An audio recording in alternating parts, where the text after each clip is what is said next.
I think there are certainly elements where I have some hope. I do think that a large number of our elected officials at state, local, and federal levels, and even in both parties, do want to be good civil servants and kind of work on behalf of constituents and care about democracy and democratic norms. Mm-hmm.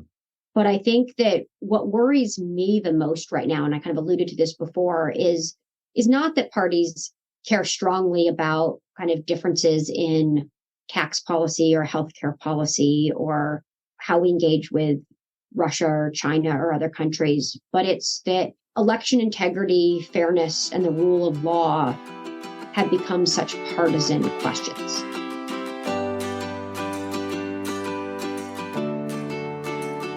Welcome to Deep Dive with me, Sean C. Fettig. We in the United States are inundated with narratives about our broken politics. Here's one. Partisanship within the electorate and political elites is at an all-time high, obstructing our ability to pass meaningful legislation and confront some of the most critical issues facing the country. That Republicans and Democrats have staked out immovable policy positions so diametrically opposed to each other that there's no longer any room for compromise. Any policy positions outside of those held within our own partisan tent are seen as existential threats, and compromise is viewed as disloyal. Here's another. Redistricting has been so consumed by gerrymandering that there is no longer any room for competition in our elections, and it allows politicians to manufacture majorities, in fact, supermajorities, in state legislatures and in the United States House that aren't representative of their actual vote share. This, in turn, leads to tyranny of the minority. Parties that haven't won a majority of votes are passing extremely consequential legislation and policy that runs counter to majority preference. Here's another. The primary voter in both parties is becoming both more extreme and more influential in our American politics. And the demands of the primary voter produce extreme general election candidates in both parties, but particularly the Republican Party. And this, in turn, leads to implementation of policies that are further and further away from the preferences of the majority of the electorate. And it's creating chaos in our public policy, both domestic and foreign. Here's still another. These things taken together feed into increased polarization within our electorate, creating enemies of our neighbors and promoting violence in our political and social lives, and ultimately is killing our American democracy. I, as much as anyone else, have been overwhelmed by these narratives over the past decade or so, and it all seems plausible that gerrymandering is undermining democracy and fueling authoritarianism, that partisanship and polarization are creating unbridgeable divides between two parties that each represent roughly half the country, and full disclosure, I've bought into it. But I'm open to the fact that maybe I'm just caught up in a story that facially makes sense, seems completely reasonable, but isn't necessarily supported by evidence or research. So today I'm talking to Dr. Laurel Harbridge-Yong, Associate Professor of Political Science at Northwestern University. Her research focuses on partisan conflict and polarization and the state of bipartisanship in American politics.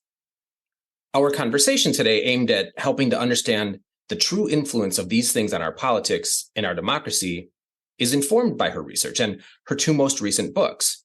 In 2015, her book Is Bipartisanship Dead? Policy Agreement and Agenda Setting in the House of Representatives. And in 2020, Rejecting Compromise, Legislators' Fear of Primary Voters, with co-authors Sarah E. Anderson and Daniel M. Butler. If you like this episode or any episode, give it a like on your favorite podcast platform and or subscribe to the podcast on YouTube. And as always, if you have any thoughts, questions, or comments, please feel free to email deepdivewithsean@gmail.com. Let's do a deep dive.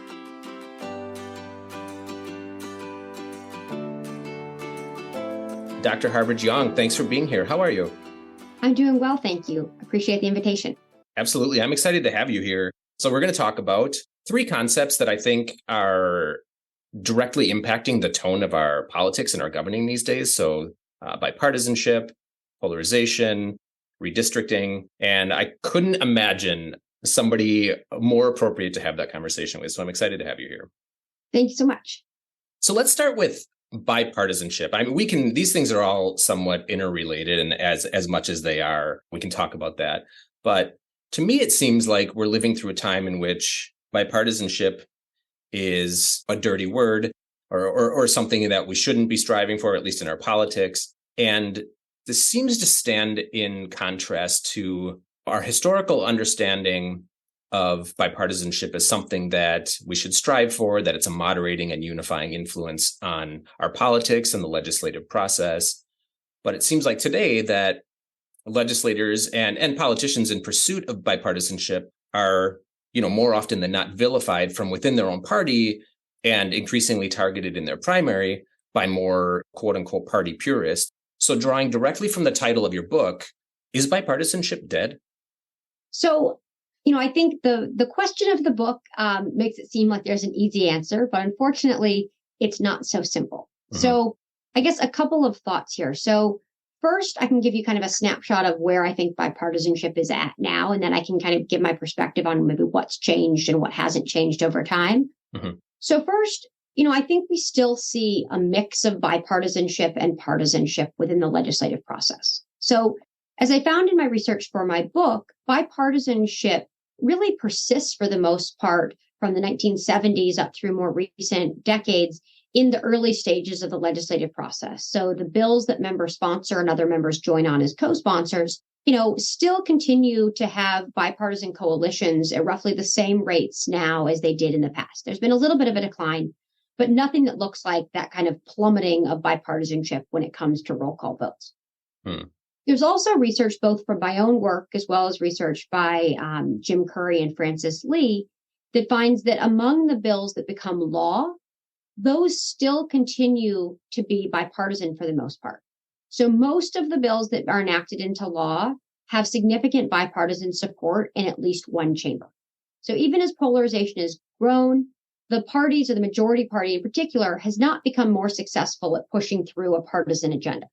So things like the Trump tax cut or the Affordable Care Act, which passed on pretty much party lines, those are the exception, not the rule. So most legislation is still bipartisan. So basically, we end up with this kind of bookending that there's still bipartisanship early in the legislative process, and there's still a fair amount of bipartisanship at the very end point. But partisanship is much more common at kind of that middle stage of the kind of the votes that members take. And part of this is because votes are not just taken to pass bills. Votes are also taken for messaging purposes. Mm-hmm. So it's the chance for the parties to take a vote on something that they know might be dead on arrival in the other chamber, especially during divided government right now. So the House, the Republicans might take votes on something that they know isn't going to pass in the Senate or be signed by the president, but they're going to take it anyway so that they can kind of have talking points to their base. And those will look like very partisan votes. Likewise, with amendment votes and other things, they're designed to kind of point out differences between the two sides. And part of that is a response to the kind of era that we're in that you mentioned, this kind of pressure from the primary electorate, pressure from the base and the party activists who really care about party purity.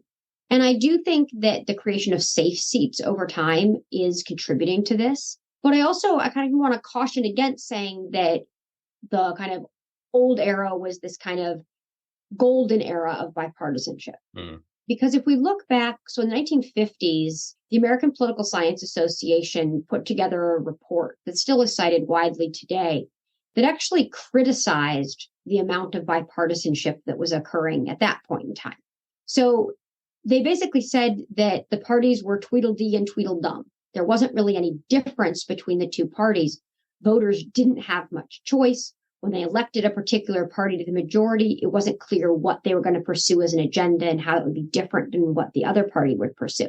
And so really there was a criticism of kind of bipartisanship. And they said, we really should have more programmatic parties that have a clear platform, that have party discipline to try to enact that platform, and then voters get a choice. And I think the part of kind of this ideal version of democracy that they envisioned, we can cycle back to in terms of how redistricting and gerrymandering might limit how much voters have a choice to kind of say, we like what this party did in power or not. But I think from the kind of their perspective, I think there's some value to it. There is some value to thinking about kind of party differences and choices. And over time, obviously, there's been a mix of bipartisanship and partisanship in what parties have pursued. But I think we do have this shift that particularly the roll call voting that members take has become increasingly partisan, in large part because members are responding to their primary electorate. So I think this is fascinating because I think to some degree what you're saying runs counter to whatever the dominant narrative is, right? And of course, what maybe doesn't get enough attention is the number of mundane pieces of legislation that pass through Congress that are bipartisan, largely bipartisan. There's a handful of components to this, but I'm thinking about this in the context of state versus federal legislating, and if there's a difference there. And then I think about this in the context of the narrative about partisanship, and if it's maybe receiving a bit more attention than, given what bipartisanship truly looks like, it actually deserves, or if there's something about certain types of bills that lend themselves to more partisanship and others that lend themselves to bipartisanship, and that all of this is just kind of muddying the narrative. Yeah. So I think you're certainly right that it's kind of a complex picture of figuring out what's the story and what's the kind of data behind it. So I think in terms of, state versus federal, one thing to think about is in places that have one party as a supermajority. So that is, one party holds the vast majority of seats. It's going to be a lot easier for them to pass things on a one party vote. So if you think about things needing a majority to pass, which is the case in most legislatures, if one party has a bare majority, they're going to need all of their members in agreement. Nobody can defect in order to pass legislation. You might also need unified government in terms of the lower chamber, the upper chamber, and the governor. And if it's a state that's more closely divided, that both may not be possible to have unified government in many years. And also you'll have more closely contested margins. And so you're going to have to probably work across the aisle a bit more. By contrast, if you have a case where, one party holds 70 out of 100 seats and they only need a majority, they can easily pass things on a single party line, even while allowing some of their members to vote against the party if it's kind of not in the constituents' interest or something. At the federal level, for the most part, we've seen relatively tight margins in recent years. I mean, certainly in the Senate, but in the House as well, as we see right now, it really only at the beginning of the Obama administration was there a filibuster-proof majority in the Senate.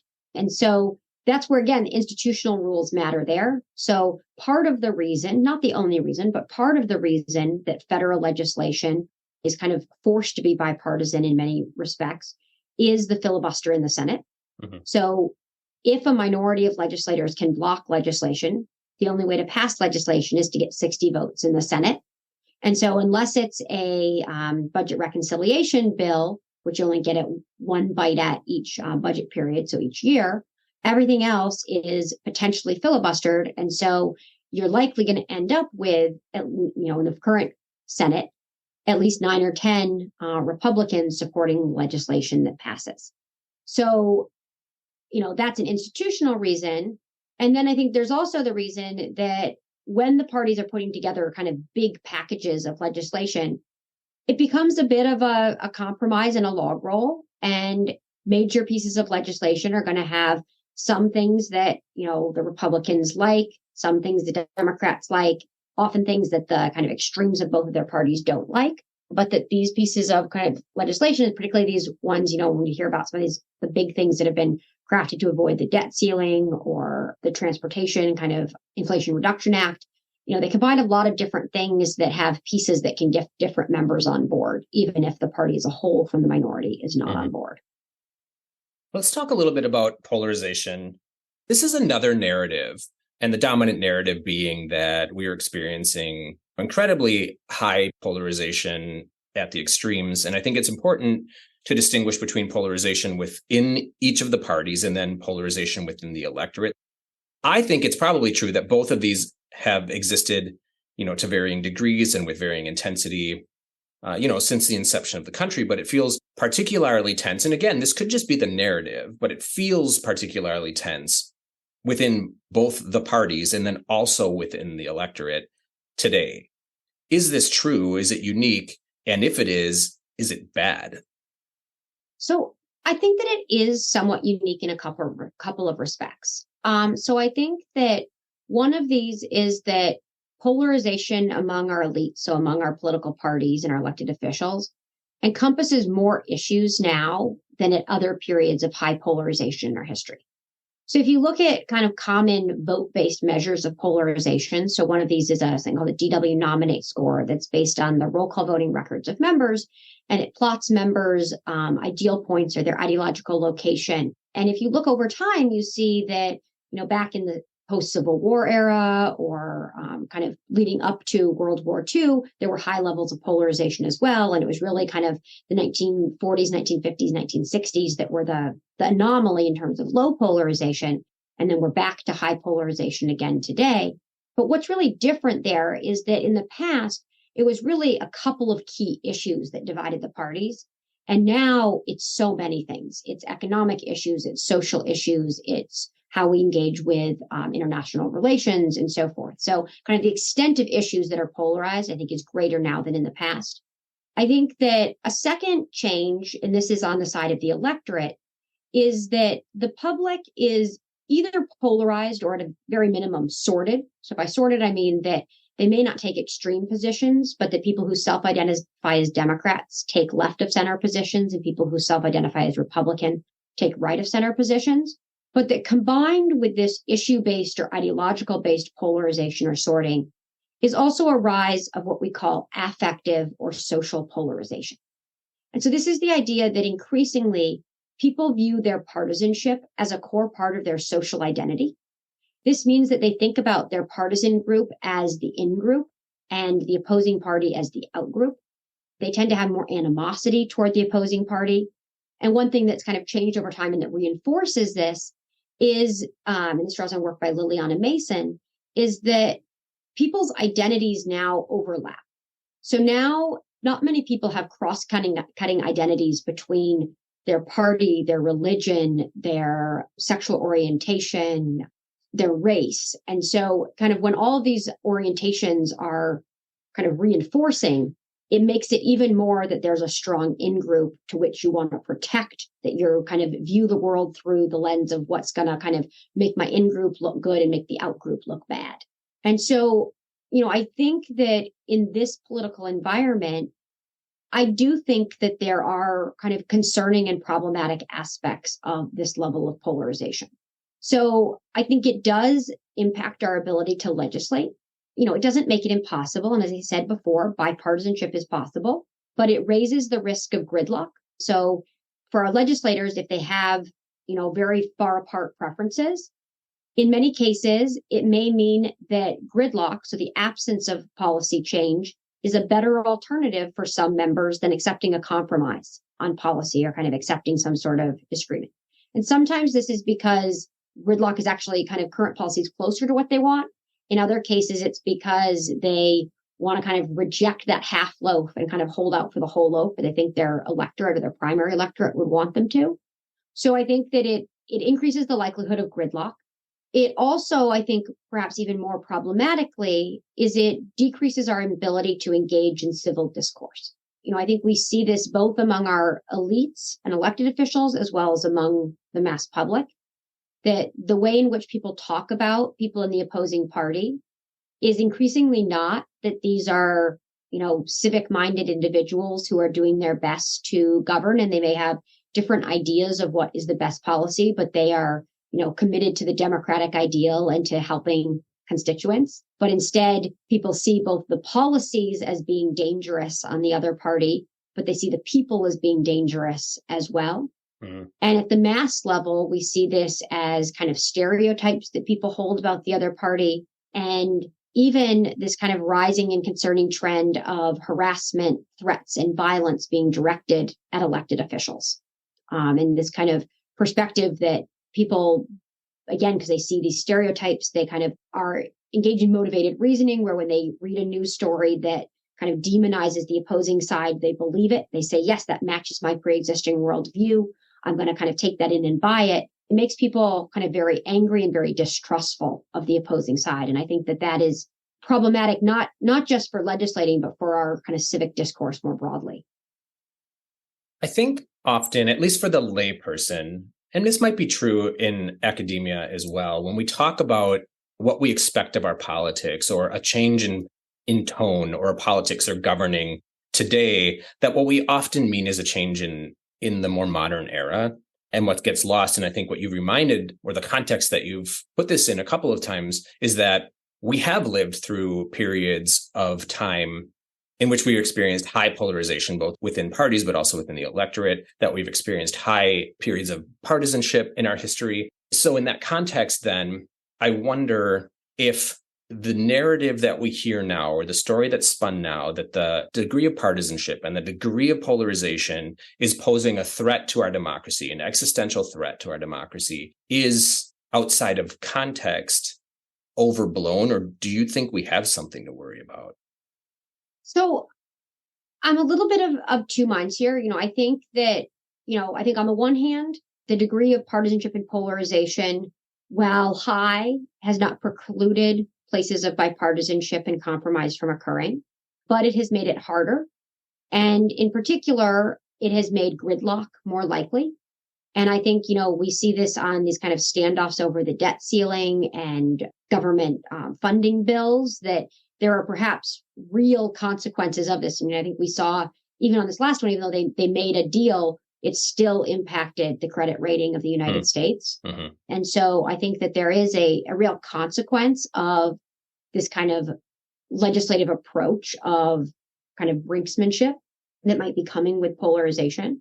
I also think that, and we can talk more about primaries in a bit if you'd like, but I think that legislators' attention to their primary electorate has weakened the kind of degree of representation that we see in our democratic politics. So legislators are being more responsive to a very small fraction of their electorate if they're responding to their primary electorate than they would be if they were responding to their general electorate.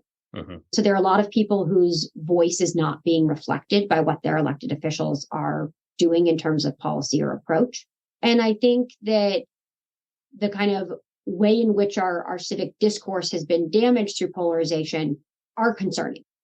Some of what I see as the biggest threats right now in terms of our inability to agree on kind of issues of election integrity or democratic norms, I don't think that those have to come with polarization. I think we can have polarization without that, but I think that those types of concerns, I think, really are existential threats and kind of concerns about the state of our democracy, that if we cannot agree that January 6th was something that was inappropriate and a threat to democracy, and that we see it as something that's a partisan story, I think that's a real problem.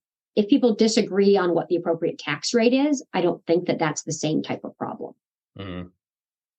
So you mentioned the primary voter, and this is something that I wanted to talk about because, again, there's this conventional wisdom, and it might be situated solely in the modern era, but the conventional wisdom is that, politicians, when running for office, the first stage gate they go through is the primary voter and then the general voter, and that politicians, or at least candidates running for office, have to appease or appeal to the primary voter. And then the conventional wisdom is that they tack to the center to appeal to the general election voter.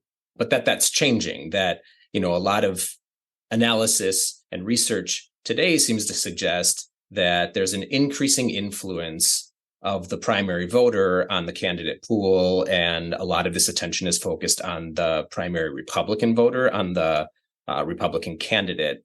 So I have two questions here. I'm wondering how this has influenced, I guess, politics generally, but is it true that this is primarily a Republican Party issue, or are we seeing the same thing on the Democratic side? Yeah. So I guess first, just to kind of walk through the logic, which I think you started alluding to, but maybe I could kind of flush out a little bit more in terms of how we've been thinking about it in some of my research with co-authors, is that if a legislator thinks that the median voter in their primary electorate disagrees with the median voter in the general electorate, they have to decide which of those electorates they want to be responsive to, basically. Are they going to side with the majority of voters in the primary and against the majority in the general electorate, or vice versa? And on many issues, they may be able to appease both, that they don't disagree. So you kind of have this coincidental representation. But on those issues where they disagree, legislators have a choice to make. And in work that I've been doing with Sarah Anderson and Dan Butler, we've argued that there are two key reasons that legislators are going to have an incentive to side with the primary. The first is that the primary electorate is going to be more unified on average in its position. And this means that if you think about an issue as just being binary, that you can either support or oppose an issue, the primary electorate, in part because they share a party, they share kind of similar ideologies and preferences, means that you're probably not going to have something where the primary electorate has only like 52% favors an issue and 48% oppose it. Instead, you're likely to be in a scenario where 80% of the primary electorate favors the issue and 20% opposes it. So if the legislator goes against the median voter or the majority of the primary electorate, they're going to go against a lot more of the electorate. Mm-hmm. By contrast, the general electorate, because it's going to combine Democrats, Republicans, and independents, is going to tend to be more closely split. So even if you go against the majority, you might be in a scenario where you go against, 52% of the electorate, but you're still siding with 48% of the electorate. Second reason is what we refer to as the primary premium, or basically the idea that the primary electorate is going to be more responsive to a legislator's issue positions or roll call voting record than the general electorate. And the logic, again, is pretty intuitive. So in the general electorate, people are voting on the basis of party. We know that, in both presidential as well as congressional elections, it's upwards of 90+% of Democrats vote for the Democratic candidate, 90+% of Republicans vote for the Republican candidate. So the legislator's actual roll call record isn't going to matter that much. Like, yes, there are some of those, close marginal races, but for the most part, it's not going to make a big difference. But in a primary, it could. And so legislators, again, then it gives that incentive to side with the primary electorate. So one thing I would just add is that becomes kind of probably more magnified or more relevant when legislators represent safe seats. So one of the trends over time, and kind of one of the things that's contributed or kind of been part and parcel of our polarization, is that there are more safe seats in Congress now. So by that, I mean seats that one party is likely to win by a large margin. Mm-hmm. So we don't have a lot of seats where the normal kind of presidential vote in the district is 48 to 52%. Instead, it's, members who represent a district that typically votes Democratic 75% of the time, or typically votes Republican, 70% of the time, something like that. Mm-hmm. And so again, it makes it, you care less about the general electorate and more about the primary. All of that logic that I just explained, I think it does hold on both the Democratic and on the Republican side. And I think that in both parties, there are also wings of the party and kind of groups in the base or kind of the activist class who want to push out those who they see as insufficiently committed to the kind of ideology or position of the party. The waves that we've seen have been a little bit different. I think the first one that got a lot of attention on the Republican side was the Tea Party movement, mm-hmm. Which was really focused on conservatism, particularly on economic issues. Then we saw not quite parallel, but a kind of similar move on the Democratic side with more progressive candidates, with Alexandria Ocasio-Cortez and others defeating Democrats that they saw as insufficiently liberal. And this included both social issues like abortion, including, Marie Newman's challenge to Dan Lipinski here in Illinois, where I am, as well as economic issues. And then more recently on the Republican side, we've seen it both in terms of conservatism, but also in terms of Trump loyalty. And I think that's kind of something that's fundamentally different than what we've seen on the Democratic side. Is there has not been a similar leader loyalty story that we've seen there. But I think, certainly that was what we saw with the primary challenge against Liz Cheney and other other Republicans who had supported the impeachment against President Trump. Liz Cheney, there's no debating that she is a fiercely conservative individual in terms of a traditional left-right spectrum, but she was not seen as sufficiently loyal to Trump, mm-hmm. and therefore she was attacked and beaten in the primary election. In terms of kind of where the parties have ended up, so given that they both have some of these dynamics of kind of pressures to purge the moderates and replace them with more committed partisans or ideologues, it does seem that there's been some evidence that Republican primary electorates have ended up choosing the more extreme candidates more often than the Democratic candidates.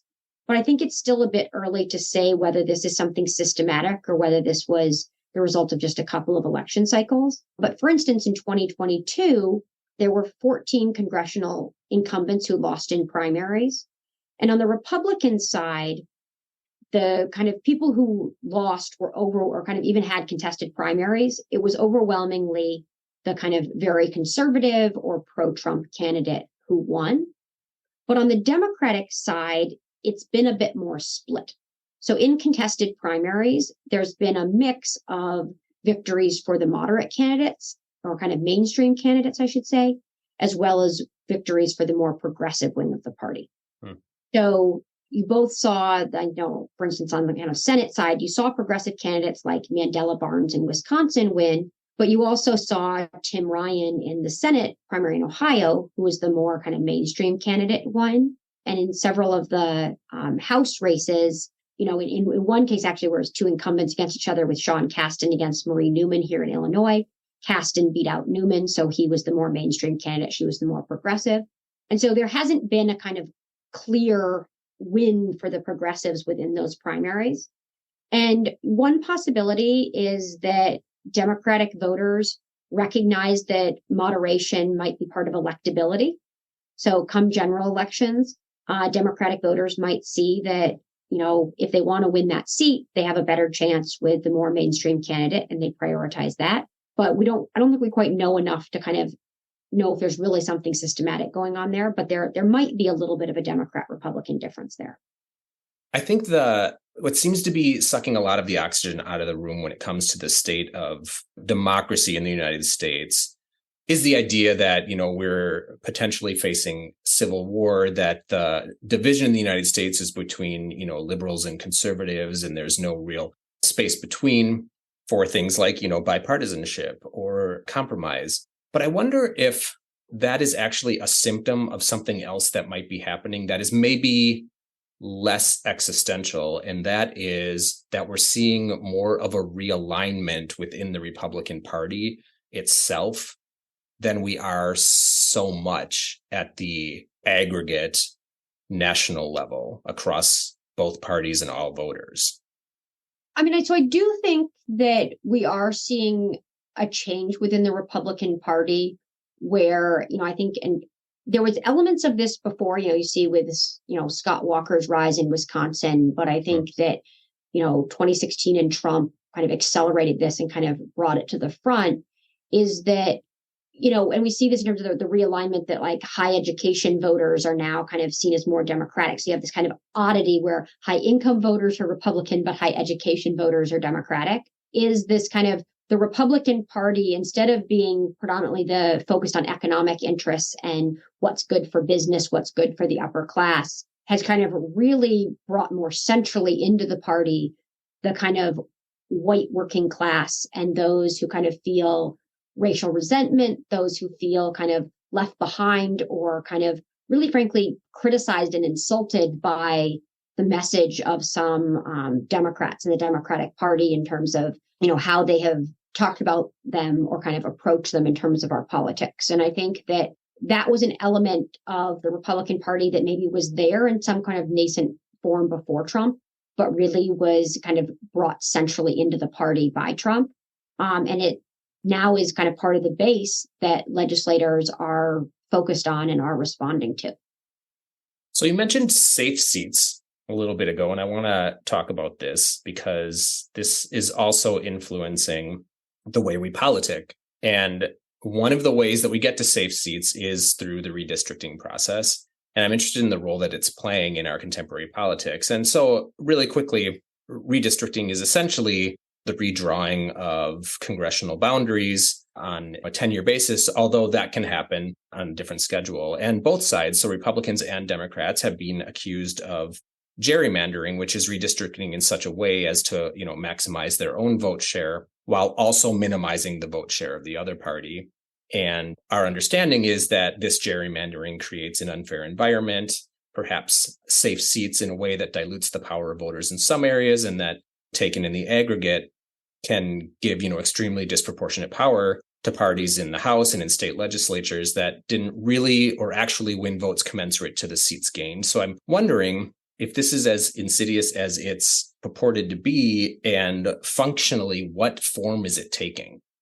Yeah. So I guess I have two main points that I want to make about gerrymandering. So first is that redistricting and gerrymandering is one of the go-to explanations for polarization. And in fact, even former President Obama has made comments that allude to there being a strong connection between redistricting and polarization. And for that claim, I would say there's really not a lot of evidence. So the first is the most obvious one, and I talk about this with my students, is the Senate. Senate polarization has tracked right alongside the House, and obviously there's no redistricting or gerrymandering happening to state borders. The other part of the evidence against this one is that you have similar kind of changes in polarization within decades as you do at the periods of redistricting every 10 years. You also have similar levels of polarization in places in the country that haven't changed their borders that much within states versus those that have. So as a link directly between redistricting and polarization, so via this kind of creating safe seats, that's a bit overblown in terms of the story. But where I do think that there is a concern about redistricting and gerrymandering is about how redistricting affects representation. And so when we think about redistricting and gerrymandering, the kind of real concern is that it's making it harder for the electorate to express their views in a way that translates into who wins seats. And so as you alluded to in your kind of opening comments about redistricting, we can think about redistricting as being kind of a strategy that happens in a couple of different ways. So if redistricting is done by a state legislature, as it is in the majority of US states, if the majority, particularly if they have a unified government, they might be thinking about two different things. One is, how do they help their current incumbents? And this might be true also if you have divided government, so kind of a sweetheart deal or a bipartisan gerrymander. So how do you help your incumbents? In this case, you actually want to draw safe seats for them. So a member would love to run in a safe seat. It's a whole lot easier to run in the safe seat than it is to run in a competitive seat. However, that doesn't necessarily help the party as a whole. And so the second goal of a party engaging in redistricting is to create an advantage in terms of the seats that they win relative to the votes that they get. So you can think about this as something called the seats votes curve, where basically you could think about for what fraction of votes do you get what fraction of seats. And in a place with proportional representation, this would be the 45-degree line. If you win 45% of the votes, you get 45% of the seats. But in the US, because of the structure of our electoral system and the single member simple plurality system we have, it doesn't look like a proportional representation system. So you might win 25% of the votes and get none of the seats, or you might win 75% of the votes and get 100% of the seats. But what redistricting can do is it can systematically bias it towards one party. And they can do this by using cracking and packing. If you want to win more seats than you do votes, what you might want to do is pack your political opponents into a couple of districts. So let's say I'm the Republicans and I'm in control of the legislature. I want to pack all of those urban areas with Democratic voters so that there are a couple of districts that they win, but they win with way more votes than they would actually need to win those seats. So those Democratic candidates are going to win with 85% of the vote, let's say. That means that the surrounding areas are going to be Republican leaning. And it might also take a few other areas of Democratic strength and crack them. So you see this in Austin, Texas, that Austin is broken up into several edges of Republican leaning districts. So what we end up with at an aggregate level across the state is you're going to have a couple of districts that the minority party wins by a large margin, and then lots of seats that the majority party wins by a smaller margin. So you actually don't want to create those as really safe seats. You want to create them as kind of, leaning toward one party enough to kind of weather a kind of moderate swing in the political tides, but maybe where, let's say, 60% of the vote is likely to go toward the party in power. And what this means in terms of then thinking about representation and the kind of problem there that I alluded to is that it means that when voters change their views about who they want in power, they may not actually be able to change who's in power very much. So in those districts that are packed for the minority party, even if the kind of Republicans who live there, or even many of the Democrats, decide that they're unhappy with the Democrat in office, there's really no chance that the Democrat is going to lose to a Republican in those districts. And then in many of the other places that might be drawn to help the Republicans, it would take a really big political wind for the Republicans to lose those seats.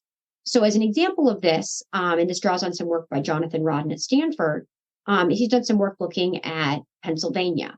So this is a state that has a heavily Republican gerrymander, so Republicans are advantaged. And so in 2012, Democrats did very well in statewide elections and won many of them. Obama won re-election with 53% of the vote in Pennsylvania. Democratic candidates for the U.S. House won 51% of the votes that were cast statewide for House candidates, but they only ended up winning 28% of the seats. So Democrats only held 5 of 18 seats in the U.S. House for Pennsylvania. So even though those candidates won a majority of votes, they had a very small minority of the seats. And the example I just gave was one where it would be a Republican gerrymander to help themselves. But this is not uniquely a Republican problem. So, for instance, in the court cases that have gone forward here, Wisconsin, Pennsylvania, and North Carolina are maps that were argued favored the Republicans, but Maryland, and less so on the court cases, but here in Illinois as well, maps that are thought to favor the Democrats. You know, the difference here between the two sides, it's not because one side, I think, is morally better than the other when it comes to redistricting. I think there are just two things that have made it harder for Democrats to do this. One is that Democratic voters tend to be concentrated in urban areas, which makes it very easy for them to get packed. And even in Democratic leaning states, they end up packed because they're living close together and it's kind of compact, contiguous, all those criteria for redistricting. The other is that nationwide, more of the states that have moved towards using independent commissions have tended to be Democratic leaning states. So places like California, Colorado, others, and the independent commissions don't have the same incentive to help one party over the other. So it's not necessarily a story that, this is just a Republican tool. It's just that it's been perhaps a little bit easier for Republicans to use. A lot of the things that we've talked about, high levels of partisanship, increasing polarization, the impact of redistricting and gerrymandering on our representation, these are often foils for and explanations for increasing extremism, both within the electorate, but also within the parties. And I think, as you've mentioned pretty clearly, there's some merit to this, and there's, some of this is also overblown or misunderstood. And so I'm wondering, is it fair to say that the electorate and the elites within the parties are becoming, so our politics are becoming more extreme? And if so, is it possible in this complex web to bumper sticker those things that are maybe contributing the most to that? It's certainly something that as academics that we want to do. We want to have kind of a hypothesis or an explanation and then test that hypothesis and say factor X is the, most important cause or explanatory variable for this outcome. But I think that polarization has been one of those places where there is no single explanation. There are factors that I think contribute and some that probably don't contribute a lot, but there really is no kind of go-to kind of single thing that if we just fixed X, it would fix our politics. And kind of when we think about the current kind of explanations that get a lot of attention, obviously redistricting is one of them. And I've already talked about, why that's not a great explanation. Primary elections are another explanation that we've alluded to as well. And I think here, I would argue that primary elections probably contribute to, a feedback loop that reinforces our polarization, but it's not necessarily a great explanation for the original kind of rise or cause of polarization, because polarization in Congress has been rising since the early 1970s, and nothing in the timing of primary elections really fits that. It's also the case that variation across the U.S. in open versus closed primaries, which might affect kind of who that median voter in primary elections is, doesn't matter a lot. There's some evidence maybe that top 2 primaries or, top 4 like Alaska just implemented might kind of have some moderating effect. But in general, primary elections can't really be pinpointed for explaining the rise in polarization, even if they contribute to this feedback. Another explanation that people have gone to is money in politics. So saying, it's how our elections are funded, and it's kind of people at the extremes giving money. Again, there's some evidence here. So there's research by LaRaja and Schaffner that suggests that at state legislatures, when more money comes from political parties who have more of an incentive to care about kind of winning majorities, they actually tend to give toward more moderate candidates and therefore end up with lower polarization in the legislature, versus when rules mean that more money comes from individuals, you end up with more polarized state legislatures. However, again, it doesn't really explain the rise in polarization, because the polarization of donations actually occurs after much of the recent congressional polarization. I think in some research, I saw that it wasn't until the early 2000s that donation patterns became more highly polarized. So again, there are a lot of factors that reinforce it, but kind of the original impetus for it, there's not kind of one explanation for it. So the reason I ask is, and I think the reason, this is an interesting question for researchers as well, is because if we can pinpoint it, then as you said, we can fix it. And maybe the potential end result of all of these problems with our system is that, democracy crumbles, right? So then if we can't pinpoint it, then that's scary, right? And so in a lot of ways, I guess I feel, go with me here because this is a leap, but I feel as if we've passed, the Rubicon, and that democracy, American democracy, is maybe irreparably damaged. Are you comfortable talking me off the ledge? Unfortunately not. I think there are certainly elements where I have some hope. I do think that a large number of our elected officials at state, local, and federal levels, and even in both parties, do want to be good civil servants and kind of work on behalf of constituents and care about democracy and democratic norms. Mm-hmm.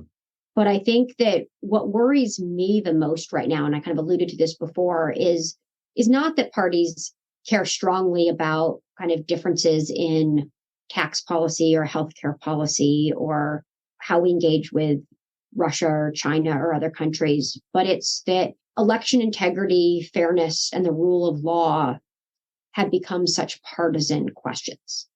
And on the one hand, this isn't entirely new. Debates about voter ID law have always been about which side they advantage at the core of it. But I think that what we have seen since the Trump administration, and particularly since the 2020 election, is that things that should be shared democratic norms are now increasingly viewed through the same partisan lens that we interpret other things through. And I think that when our elected officials appear more concerned about their base and what their base believes about the 2020 election or about the former president's behavior in it than they do about the democratic norms or rule of law, I think that is a problem.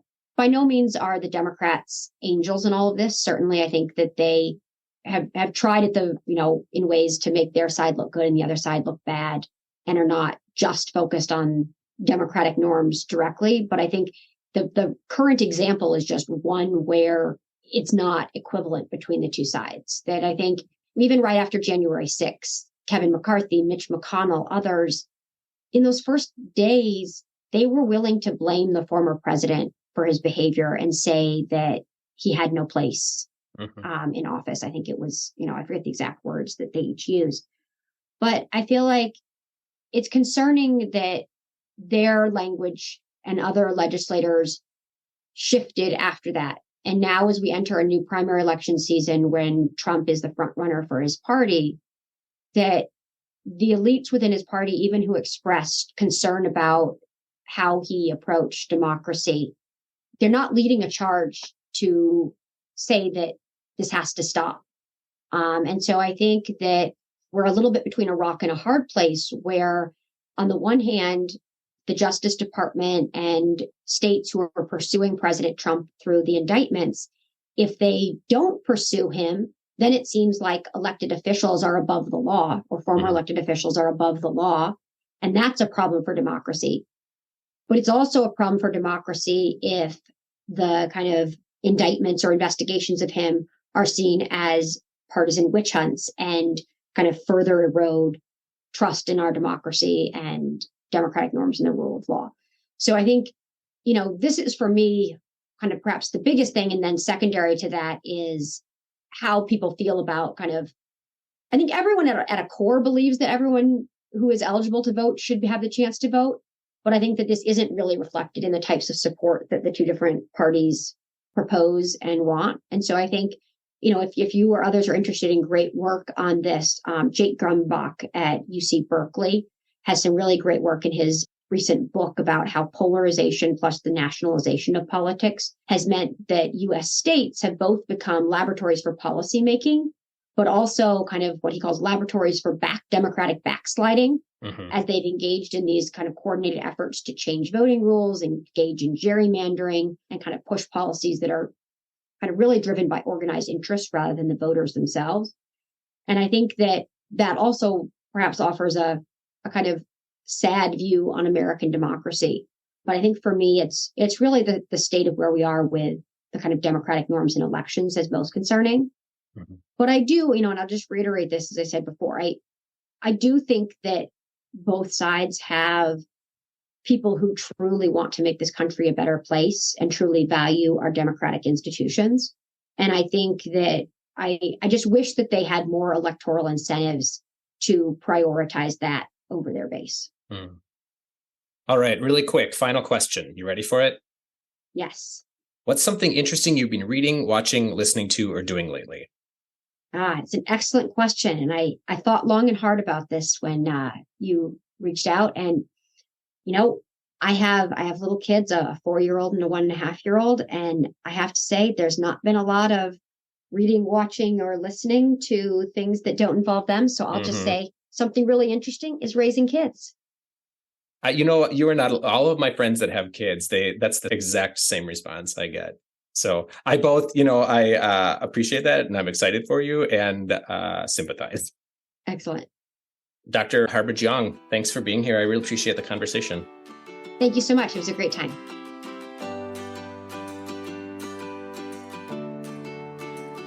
Our democracy is in danger, but perhaps we're giving too much weight to some things and not enough to others. Or maybe a better way to think about it is it's a soup that has elements of increased polarization and partisanship, as well as a more extreme party voter, and some of these other things that Dr. Harbridge-Yong mentioned, extreme policy preferences that get a lot of attention, and a deterioration of shared truths within the electorate that's translating to chaos in our halls of government. Understanding this is important because, as we discussed in this episode, if we can determine which elements are causing the problem and to what degree, then maybe we can engineer a solution. What we do know is this: all of these things together are straining our democracy. And it remains to be seen just how resilient that democracy is. But it is telling that Dr. Harbridge-Yong, even while diluting the power of some of the narratives we hear, the role of partisanship and gerrymandering on our democracy, despite that, still feels as if our democracy is in a unique danger. And the next few years will be especially important in determining the strength of our democratic guardrails. All right, check back soon for another episode of Deep Dive. Chat soon, folks.